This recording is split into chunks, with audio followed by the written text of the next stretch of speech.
নমস্কার বন্ধুরা, আজকে আমি বানাবো চিলি চিকেন।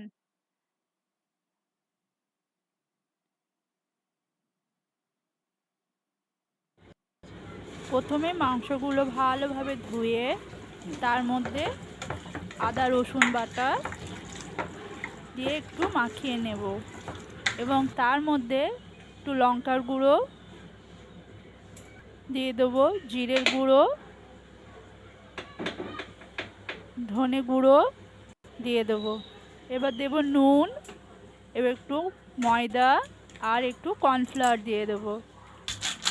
আর তার মধ্যে দিয়ে দেবো একটু কাশ্মীরি লঙ্কার গুঁড়ো কালার করার জন্য।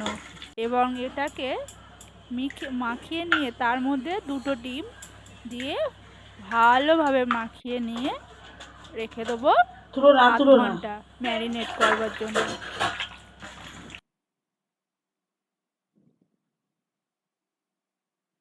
এরপর আগে থেকে কেটে রাখা ক্যাপসিকামগুলো তেলে ভাজতে দেবো।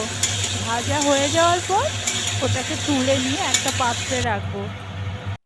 এরপর ওই ম্যারিনেট করা চিকেন পিসগুলো তেল গরম করে ভাজতে দেবো।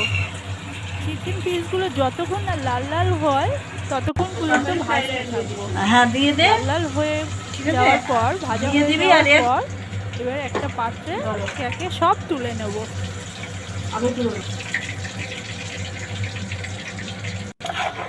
এবং আগে থেকে একটু জয়িত্রী ভিজিয়ে রাখেছিলাম, সেটা শিলে পেষে নিয়েছি এবং সেই তেলের মধ্যে চিকেন ভাজা তেলের মধ্যে কড়াইয়ে দিয়ে দিয়েছি আদা রসুন কোড়া আর আগে থেকে কেটে রাখা পেঁয়াজগুলো। এটাকে ভালোভাবে ভাজতে থাকবো। একটু লাল লাল ভাজা হয়ে যাওয়ার পর তার মধ্যে আমি দিয়ে দেব আগে থেকে ভাজাটা ভালোভাবে হয়ে যাওয়ার পর এর মধ্যে দেব নুন এবং ভাজা ক্যাপসিকামগুলো দিয়ে ভালোভাবে একটা খুন্তি দিয়ে নেড়ে দেবো। এর মধ্যে দিয়ে দেবো একটু চিনির গুঁড়ো, একটু মিষ্টি মিষ্টি স্বাদ হওয়ার জন্য। এরপর এটা সেই জয়িত্রী পাতাটা দিয়ে দেব, দিয়ে ভালোভাবে খুন্তি দিয়ে নেড়ে চেড়ে দেবো। সুন্দর একটা গন্ধ বেরোবে। তারপর আমি